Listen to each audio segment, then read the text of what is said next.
All right, cue fake podcast music. Ba-da-da-da-da-da. Da-da. Hello and welcome to Michigan and Other Mayhem, the show about Michigan, murder, mysteries, and other random mayhem from around the world. Your hosts are Allie. And Jen. And Allie's cousin Jay. Jay. Hello.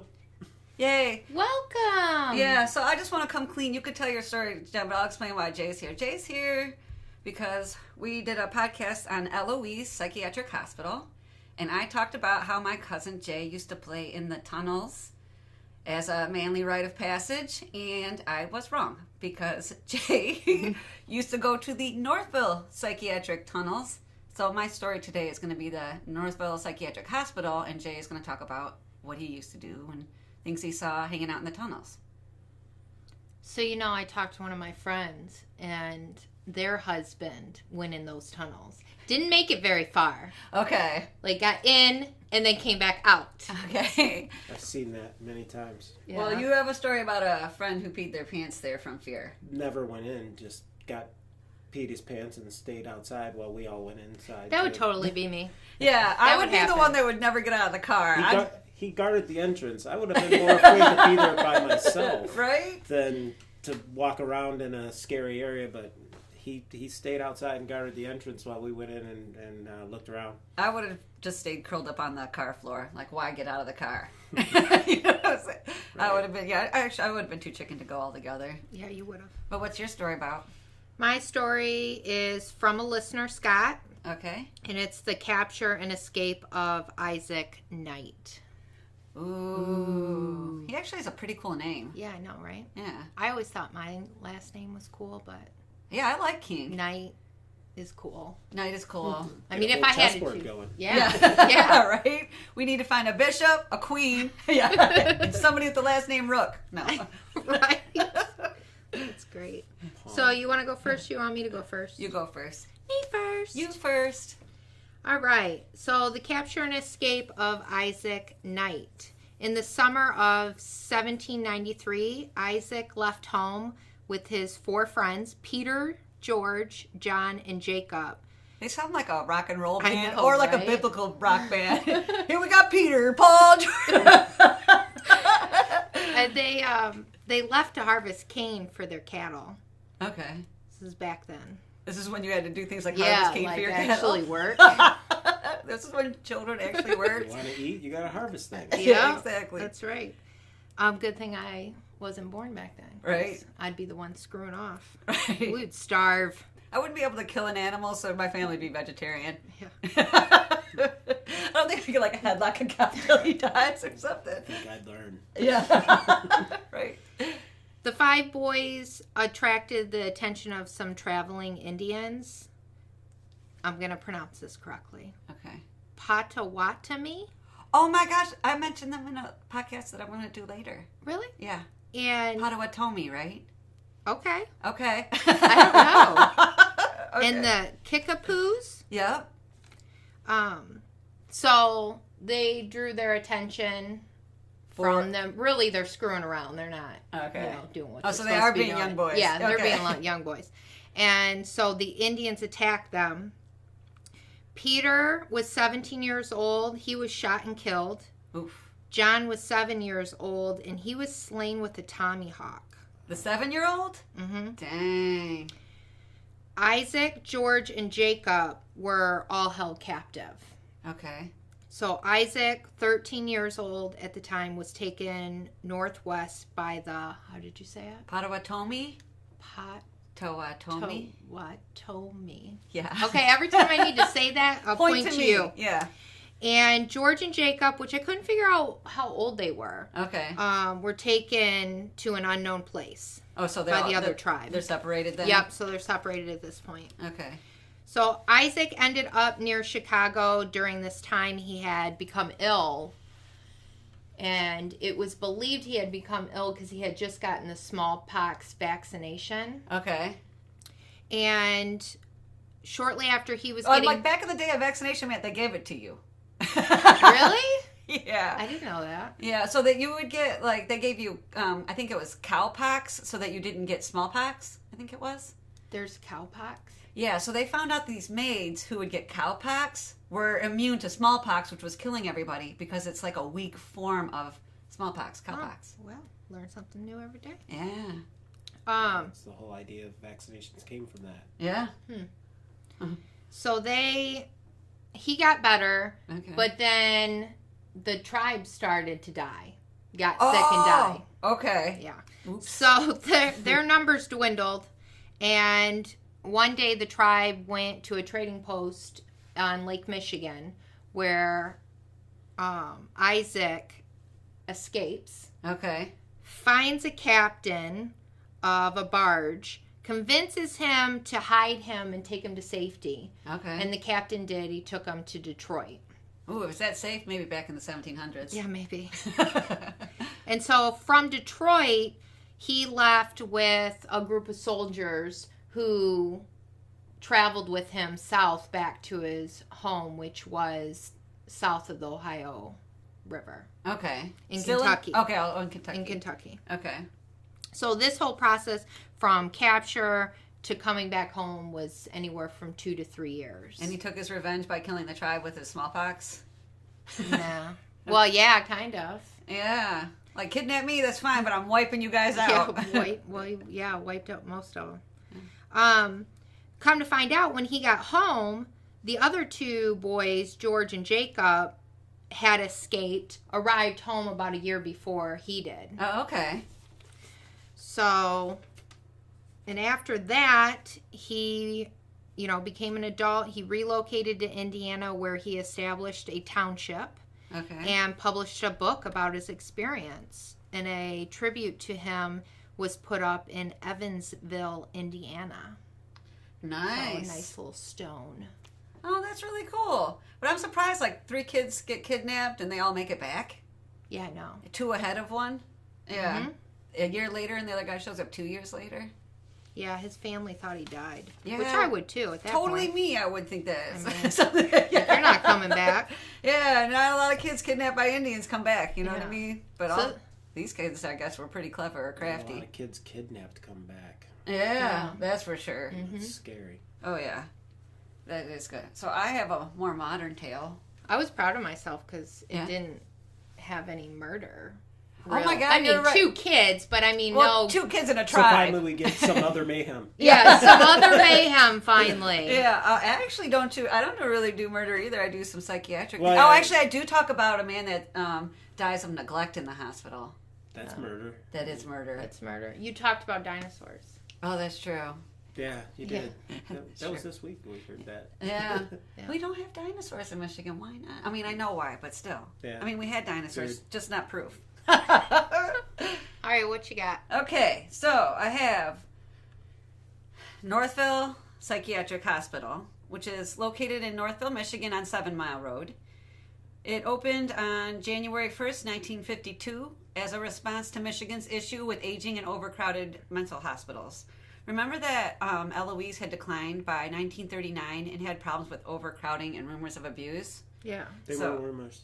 Yeah, I know, like people being abused. Yes. The hospital was already used to take care of, and I will quote, feeble children, end quote. And that's a large umbrella term that covered a lot of what was considered mental deficiencies. I should have also quoted that. Anything from depression to epilepsy to Down syndrome. So basically children not born perfect. And then I'm like, what happened to these kids? It doesn't say in the article. And I looked for like 4 or 5. They go to another hospital? Like, where did you put the feeble children when you made it a mental hospital? I could not find out. I searched for like Maybe they stayed there. 30 minutes, maybe. Yeah, I just couldn't find out anything about the kids after that. So, holding with the theme that more is better for mental hospitals, the hospital consisted of 453 acres of land and 20 buildings. The land includes large swaths of wooded areas. Different wards held patients with similar psychological problems, which is a step up from the Eloise process of putting everyone in one room, right? So, Moving up. yeah, depressed people go together, etc. I wrote down, I think this is supposed to be a bougie mental hospital because, okay, so Eloise was for poor people, and it was even called the poorhouse, the county poorhouse. Yep. This was supposed to be for rich people, and you'll be able to figure out why when I tell you about the amenities. You'll see the difference. Okay. Okay. There's some cool stuff there for sure. Oh, yeah. I bet you it was even cooler when it was working. Oh, yeah. When it hadn't been hit by vandals for 20 years. Yeah, exactly. The ward buildings are arranged around a main 8-floor tower. The Northville Psychiatric Hospital has its own steam plant that powered their own laundry, kitchen, gymnasium, movie theater, swimming pool, bowling alley, barber shop, beauty shop, photography studio, exercise room. Oh, hold on. A photography studio? Yeah. Yes. This is where I feel like this is where rich people who might, suffer from depression go when they feel bad or something. The swimming pool was indoor and Olympic size, by the way. Yes. I've been inside that pool. Have you seen it? Yeah. Yeah. At one point, patients were sleeping in there, though. Everything goes downhill, just so you know, always. Exercise room, massage room, steam room, hydrotherapy room, post office, dentist office, and of course, a morgue. Okay. Yeah. If you have all this stuff, obviously, Yeah. you're going to feel better. I mean, I'm not going to be depressed. I can watch any movie I want. Yeah. Sit there. You have a movie theater. Get my hair done. A massage room. I would show up every day, repeatedly throughout the day. If I'm thinking of the right place, the movie theater actually had like a balcony. Oh, did it? It was. Yeah. Wow. You can go make out in the Place balcony was like the huge. old days. Place was huge. Oh, yeah. Oh, yeah. I do a link to a couple of pictures, but they don't look that great because it's even more years since you went, and yeah. worse things have happened. Well, it's all gone now, most of it anyway. Oh, yeah. Especially at the beginning of this year, they really started tearing down the buildings. What are they doing? There's a subdivision in a lot of the buildings where I used to go. Oh, it's all tore down? Oh, see, no, I'm not living there. Yeah, I know. Like, I'm not buying a house They're there. doing it to the People that Eloise live there property. don't know what was there before. Yeah. Well, we can tell them. Were you going to go out and pass out flyers? Did you know this? Did you know? Yeah. There could be a dead body buried under your home. Right? It's Northville. They want to live in Northville. Yeah, Northville's a fancy. That's why I thought it was a bougie hospital. It's a bougie area. Okay. The power plant supplied the electricity and heat through the underground tunnels that were built to connect the different buildings. Hence the tunnels that you have. Yeah. They were for the steam pipes and to get patients in and out and around during inclement weather. So you don't have to go outside in a blizzard. You just go into a tunnel and walk to the next. With asbestos wrapped Yeah. steam pipes right next to your head. Yeah, Oh, exactly. nice. Yeah, because back in the day, that's how we It's did. amazing I'm still alive. Yeah, right. The hospital worked with music therapy, playing instruments, and putting on plays. Residents of the hospital could study mechanics or home economics, and also worked in the hospital facilities and on the grounds. So you could work there to keep yourself busy. Okay. Yeah. Is this like long-term stay? Yeah. Or these people are here for a while and they leave? Some of them are Both. supposed to leave, and then some of them are there permanently. Permanently. Yeah, Okay. it's a little bit of both. Some people are in care for years, and some people are just there for a couple weeks. Okay. In the early days, everything was going well, but by the 1970s, decrease in funding from the reception. Yeah, because we had a big old party in the Yeah. 70s. Get down, people. No, I meant recession. From the recession of the 70s, and now overcrowding was also happening at this hospital. It was treating about 1,000 patients in buildings designed to hold 650 people. They had patients sleeping in the gymnasium as a waiting room. In the 70s and 80s, patients were no longer given activities to do anymore besides watching television. So yeah, all those things that we mentioned with the massage therapy, the hydrotherapy, all gone. It's all gone. Now they're just using the rooms as patient rooms. Further funding decreases by the 1980s due to federal policies, and the investigative reports start rolling in. I mean, people are aware that it's not just shady at Eloise, it's shady at Northville too. Patients were also forced to sleep in hallways and not waiting room style anymore. Like, that's your room now, that side of the hallway, that portion of the wall or whatever is your new room. They were often doped up on large doses of psychiatric drugs. Patients were tied to beds and left for days. Nurses and staff stayed at their station unless they had to leave for meals, bedtime, or to break up fights. Literally, that's what it said, the 3 reasons that they left for. There was very little to none being done for the patients as far as therapeutic treatment goes. It was described as a human warehouse and not a hospital.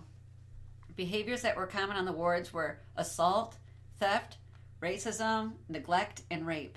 Patients died after being assaulted by other patients. Patients died after scuffling with staff. One report said many doctors were foreign-born and that it created some cultural misunderstandings. But I was like, with assault, rape, dying, being considered common in the hospital, I think that's like a grain of sand against a mountain of other problems. Like, Andy he has an accent or whatever. Like, she's getting raped or whatever. I'm sure she has bigger problems, like people being offended by next to nothing nowadays. Yeah, exactly, yeah. Apparently we had snowflakes then, too. I don't know. Right. One report said patients were, quote, chain smoking and watching TV. And I thought, like, that's a bad thing. There's times I did that voluntarily in the 1990s. Like, just chain smoking and watching TV. Well, what else are they going to do? I know. Yeah. You literally had to do when you're bored. Yeah, well, they literally had nothing to do. There were no activities. Yeah, what it else all got do? taken away. Yeah, I'm going to chain smoke and watch TV.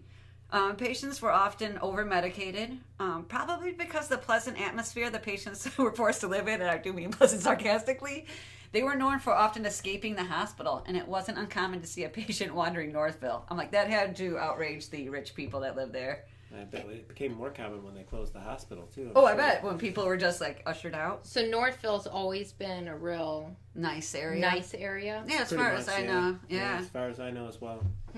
So I read in court documents from 1983 in which a man sued the hospital for the death of his father, citing deliberate indifference to his medical needs and a violation of patient rights. I read the appeal because the original judgment was in the hospital's favor. The documents address, person by person, each caretaker's responsibility and lack of care. At the end of the document, it does find certain members guilty and other staff members innocent. So they'll be like, nurse blah, blah, blah was found innocent. Doctor blah, blah, blah was found guilty of. And that's how the document went. The part that really got me is where the doctors acknowledge that the patient is dying. So they say in the records, we think he's dying, but we don't have the medicine or the equipment that we need to take care of him. And so he dies. The patient had been overheating due to lack of air conditioning, and his bed was situated over the steam pipes. So it's summer, he's overheating, his heart meds aren't good, and they were over-medicating him. He had known heart issues aggravated by high doses of psychiatric medicine. Unsurprisingly, attendance at the hospital began to drop after further exposés. By 2002, the state announced that they would close the hospital in a year. There were only a couple hundred patients in the building. The building themselves needed major repairs, and they were closed by May 2003, all Northville Psychiatric Hospital buildings. I wrote, why are people still interested in the abandoned hospital? They think it's haunted. Since the hospital closed, people who explore the empty buildings talk about hearing ethereal voices, footsteps, or rattling chains. They also mentioned feelings of being touched. The building looks like a scene out of a horror movie, and I do provide a link. It really does look like this is where a horror movie should be. It's just the main building, though. Yeah, just the main building where the auditorium is and stuff is what's left. The rest of it looks like an abandoned small city. Oh, yeah. So you were in there. No noises, no nothing. You didn't feel yeah, well, anything. you could hear chains rattling, but it was somebody else that was down there rattling the chains that were hanging off the pipes. Yeah, like another person down there. It was me messing with my friends. Right. You know? The woods around the house and hospital have been dubbed "evil woods," quote unquote, by locals. They began tearing down the buildings in spring of 2018. They began really going at some of the buildings. And this is and here's where I talk about Jay being in the tunnels and me being wrong. But why? Why are the woods evil? They just think that the whole area is tainted from the abuse and the wandering patients. When you're going to a place like that, it's creepy as hell. I mean, the idea that you're going to be going into this place where all these things happen, and it's abandoned and it's crushed and messed up. Just walking up to it is nerve-wracking. So you do feel, I mean, I guess what you would feel if you think you were going to somewhere where there's going to be ghosts. Yeah. All right, like trepidation. I mean, after, I went there the first time when I was 12 years old, and then that was with a older cousin that could drive and all that stuff. But after that, I didn't go back for several years, and I went back when I was like 17, and we started going on a regular basis. Is that when I've someone probably peed been there themselves? 100 times. No, the first one was 12. Oh, it was when you had the pee The back other down. cousin that was with me, he lost his stuff. He was just a couple years older than me. Okay. I'm sorry. He's older than you? Yeah. And you weren't scared? You went in? He was scared. He just I didn't was piss scared himself. out of my mind, but the idea of staying outside by myself in the woods while they were inside and not being able to know what's going on with them was a lot scarier to me than going into an old abandoned place. Yeah, that's true. And I ended up going back the following day during the day with the same cousin that took us that night. And it's a whole lot less scary during the day. It's just like walking in an abandoned part of Detroit almost, like where you're, it's not the most comfortable place in the world, but it's certainly not terrifying. Yeah, I mean, it's the old smashed up buildings. But it's neat. There's no glass in any of the windows. Did you tell me at one point you guys were exploring and you went into a closet and found a ladder? Yeah, there was I want to say the building was 4 stories or 3 stories tall, and you'd go up the stairs and get to the top floor. One of the rooms in the corner had a closet. That inside the closet there was a ladder, and you could go up on the roof of the building and look around. And oh wow! And it was always like thousands of empty beer bottles up there. That's where kids went to go have beers, and it was do kid stuff. Yeah. Did it look like so they just picked up and left? There was still like beds there and everything? No, there was. I mean, I never really saw beds.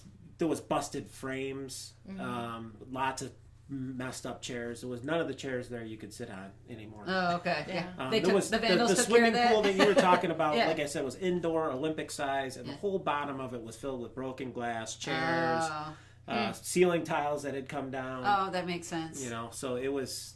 There was graffiti every square inch of the walls in there had somebody's name. Imagine. People marked their spot. Yeah, well, I think one of the scary things are people like death was here, and that people write scary things. During the day it's not too scary, but at night when it says like turn around, only death is here, it's like oh shit. There was an underground building that we went into, and somebody told me it was a water reservoir, but I don't know what to believe that I heard. Right. But it was cement, big giant cement building that was only like waist high. But when you went down inside, it was 12, 14 feet high ceilings. Okay. And it looked like an indoor parking garage. It was completely empty inside.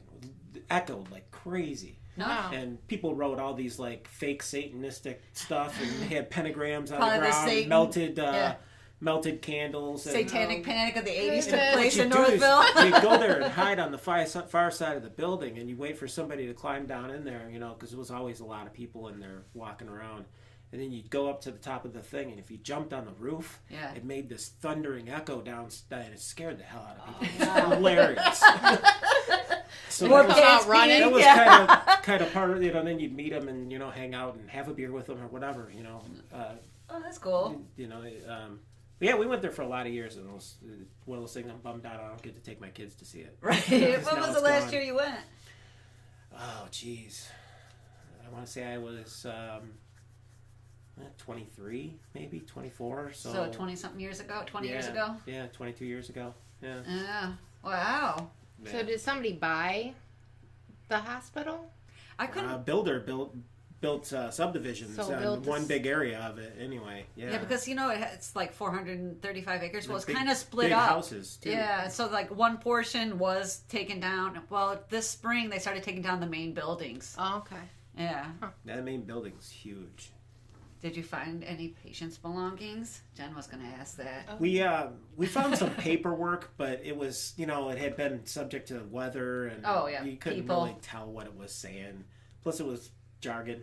Yeah. Well, the HIPAA laws that came in 1999, the hospital would have been screwed if they would have had patient information laying around. But back when it closed, actually 2003, it should have been under HIPAA law. Most of the things that you found down there were from other people that went there. Oh, okay. Thousands of spray cans and empty spray cans and just garbage beer bottles and. Anything ever scary ever happened to you? Like, did anybody jump on the roof while you were down there or anything? That's how I learned. That's how you learned that trick, huh? Oh yeah, and that was scary, eh? Yeah, we went there. I was there with Colleen and her sister. And so we had taken a couple of females for the first time, and we were showing them the water, what we called the water reservoir. Yeah. And somebody jumped on the roof of it and made the echoing sound. Held it together long enough to look up and see through a hole that there was a person up there laughing, and then I pretended that I didn't see him to scare them. Yeah, I was kind of a jerk. Yeah, it was trying to get girls to clean to you back in the day. That's what you did. We had been there so many times that it stopped being scary. The scariest thing was, are the cops going to see us here? Because you really weren't supposed to be there. Yeah. And now they're super big. If you look up the hospital, they'll talk about how they're taking the buildings down and that you will get fined and possible jail time if they get you on the grounds. I thought the coolest thing about it was you entered on like the northwest corner of Sheldon Road. There was a hatch next to an old smashed up building that you could go down, and then you go about 300 yards east, and then you go downstairs about 40 stairs in this tunnel with all these pipes, and then you go across, and you'd actually be crossing underneath Sheldon Road. Oh, and no way! Then you'd come back up the stairs, and you'd you'd come out in a building that was on the other side with trees all around you, so you couldn't be seen, walking around in that big area. Oh, that's super cool. Yeah, but that going down all those stairs when you're underground like that, it was really a weird vibe. Yeah, that'd be scary. You're already underground and then you're going further. That's weird. Yeah. Yeah. Well, and you're in a tunnel.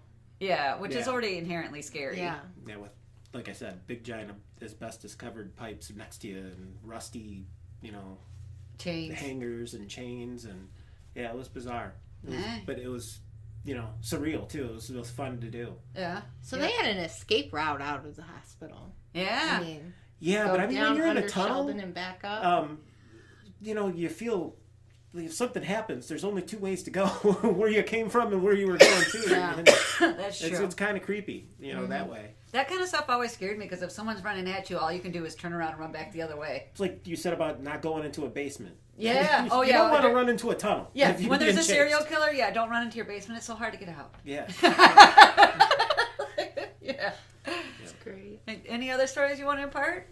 I mean, other than there was just a lot of neat stuff. There was a bell tower that you could climb up in, and with binoculars you could see the Renaissance Center from up there. Oh, that's cool. That is super cool. It's from the top of the bell tower? Yeah. Could you actually ring the bell, or was there still a bell there? No, there was no bell there. Oh, they took the bell out? And it really was, like, when you were up there, you could feel the building kind of swaying. Oh, wow.